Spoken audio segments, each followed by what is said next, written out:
every 10 years, American households fill out a census schedule. There are questions about age, ethnicity, race, and relationships. These questions allow the Census Bureau to provide the United States government with basic information about the American population. The Census Bureau also conducts other surveys, which collect different sorts of information. Today, the Census Bureau doesn't collect any information about religion, but it once did. Between 1906 and 1946, every 10 years, the Bureau conducted something called the Census of Religious Bodies. There is a longer history here.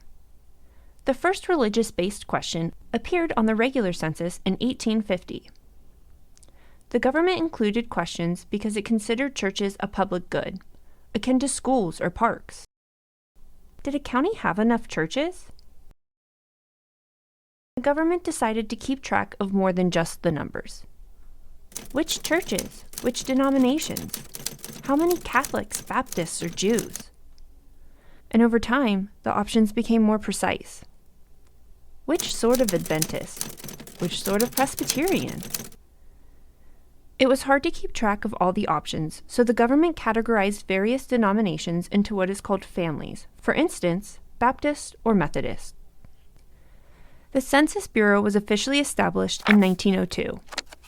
Officials in the Bureau decided it was best to separate the collection of religious information from the decennial population census. The first census of religious bodies was conducted in 1906 and, like the population census, was to be conducted every 10 years. Between 1890, when the last collection of religious information was conducted, and 1906, when the first census of religious bodies would occur, there was an influx of immigrants to the United States. 41 new denominations were included in the 1906 religious census, totaling up to 186 different denominations recorded.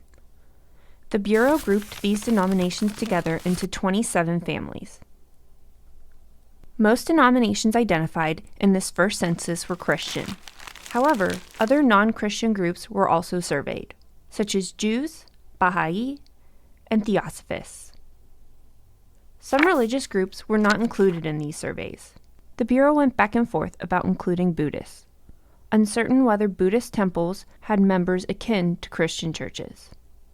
In 1936, the Bureau explained that it had chosen not to include some 57 of what is termed movements and cults, including Jehovah's Witnesses and several Muslim groups.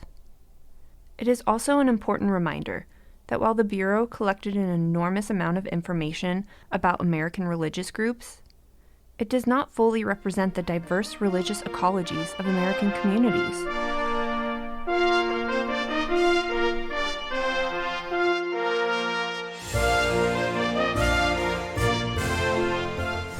The schedules included questions about membership information, including but not limited to sex, age, educational programs offered, number of buildings owned, yearly budget, and clergy.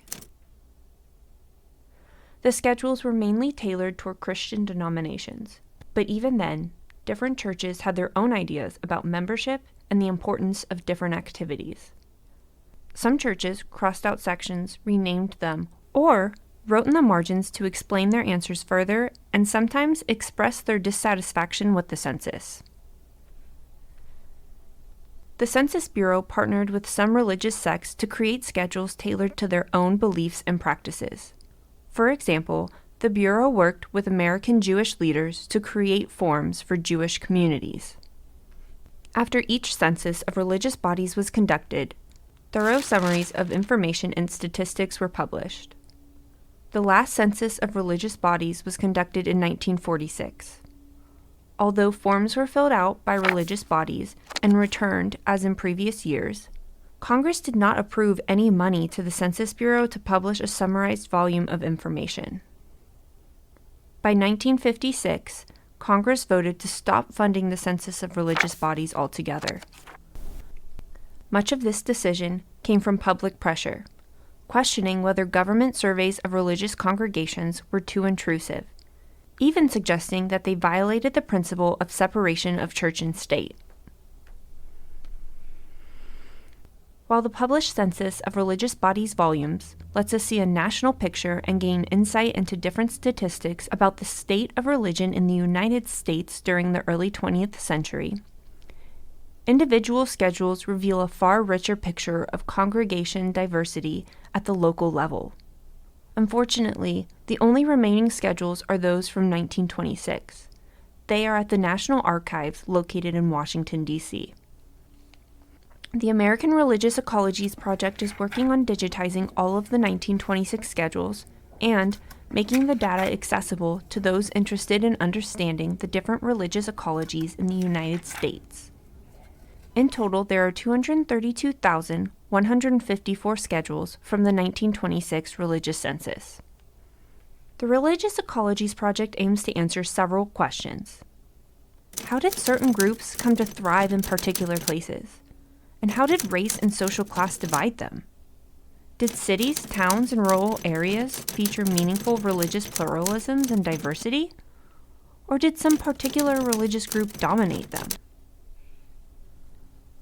How did the balance of diversity and dominance vary across space and time? While scholars have often studied the religious ecology of a particular city or place, studying how those ecologies varied across the nation has been difficult because of the need for more available data. The American Religious Ecologies project is creating new datasets from historical sources and new ways of visualizing them to better understand the history of religion in America.